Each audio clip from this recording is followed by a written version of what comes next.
रहमतुल्लाहि वबरकातुहू। आज हम कक्षा 7वीं के छात्र आपके सामने एक नाटक पेश करना चाहते हैं। उस नाटक का नाम है सोनू हाथी। इस ड्रामे के सदस्य विश्वास, विश्वास की पत्नी सुमित्रा, दृश्य 2 का विश्वास और सुमित्रा का बड़ा बेटा, और यह है सोनू हाथी। जंगल में लकड़हारा पेड़ काट रहा था। कुल्हाड़ी के वार से आहत हो पेड़ दर्द से कराहते हैं। पेड़: लकड़हारे भाई, मुझे मत काटो, मैं तुम्हारे सबके काम आने वाला हूँ। विश्वास: मेरे बच्चे भूखे हैं, मैं क्या करूँ? उनका तुम्हारी लकड़ियों से मैं बाजार में बेच पाऊंगा, जिससे मुझे 4 पैसे तो मिलेंगे, जिससे मेरे घर में चूल्हा जल पाएगा। मेरे बच्चों का कष्ट मुझसे नहीं देखा जाता। पेड़ भयभीत होकर: नहीं नहीं, रुक जाओ, पूरा काट डालोगे क्या? मैं भी तुम्हारे बेटे जैसा हूँ। विश्वास: ओफो, बेटे का नाम ले लिया, अब मैं तुम्हें नहीं काट सकता और मेरे घर में चूल्हा भी नहीं जल पाएगा।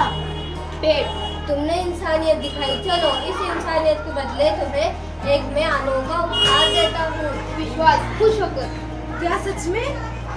जैसे कहते हैं ना, अंधे को आँख, भूखे को खाना, इससे ज्यादा और क्या चाहिए होता है? पेड़ पाशरों में नन्हे हाथी का चिंगारने का शोर गूंजता है।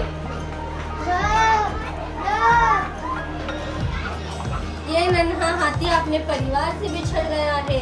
बेचारा भूखा है, 8 दिनों से इसने कुछ खाया नहीं है। इसे तुम अपने साथ ले जाओ।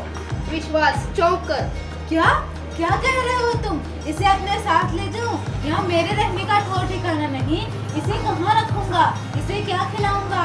और डॉक्टर को पैसे कहाँ से दूंगा? पेड़: मेरी बात मानो, तुम इसे अपने साथ ले जाओ, तुम्हारा काम ये अवश्य आएगा। विश्वास: ये कैसी सौदेबाजी है? इसे ले जाकर मैं क्या करूंगा? इसका अचार डालूंगा क्या? पेड़: भाई, मैं पूरी तरह से कटा हुआ हूँ। तूफान या आंधी आने पर क्या मैं बचूंगा? इसे अपने साथ नहीं रख सकता। मेरी बात मानो, तुम इसे अपने साथ ले जाओ। क्या ये तुम्हारा बेटा नहीं बन सकता? क्या इसे तुम्हारा प्यार नहीं मिल सकता? विश्वास: तुम ठीक कह रहे हो, मैंने तुम्हें काटकर बहुत बड़ा अपराध किया है। अब मैं ऐसा नहीं करूंगा। कोई ना कोई रास्ता तो जरूर निकलेगा। अब मैं इसे प्यार से सोनू कहकर पुकारूंगा और इसे मेरे घर में बच्चे देखकर बहुत खुश होंगे। दृश्य 2: जंगल में नन्हा हाथी और विश्वास खड़े थे। सोनू सौभाग्य चिंगारता है। सुमित्रा दरवाजा खोलकर बाहर आती है। पति के साथ नन्हे हाथी को देखकर चौंक पड़ती है। विश्वास सोनू से: ये है तुम्हारी माता। सुमित्रा झल्लाते हुए: अरे ये क्या देख रही हूँ मैं? घर में नहीं है दाने, अम्मा चली बुलाने। किसको पकड़ ले आए हो? घर में तो बच्चे हैं, इनकी चिंता नहीं है तुम्हें? कहाँ रखोगे? क्या खिलाओगे? विश्वास: कुछ भी कह देते हो, आप लौटा नहीं सकता। नहीं, सीधे आधी रोटी खिलाऊंगा।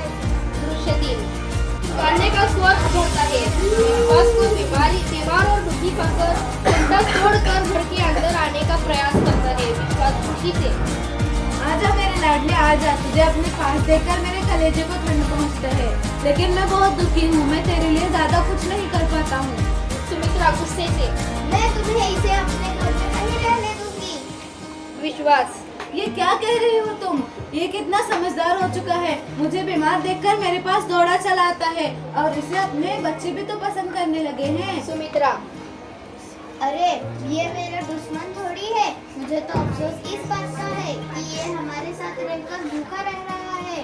घर में फूटी कौड़ी नहीं है, कहाँ से लाऊंगी दाना पानी?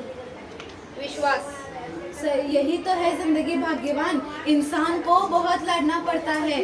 चलो सोनू बेटा, मैं तुम्हें बाहर खिलाने पिलाने के लिए ले चलता हूँ और तुम्हारी वापसी में दवाई भी लेते आऊँगा।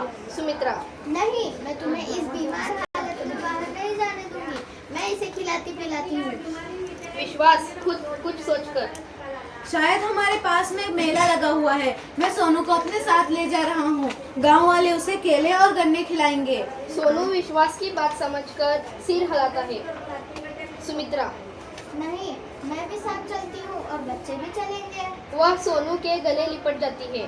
बड़ा बेटा: पिताजी, सोनू के ठीक हो जाने पर हम उसे उसके असली घर जंगल में छोड़ देंगे। धन्यवाद। धन्यवाद।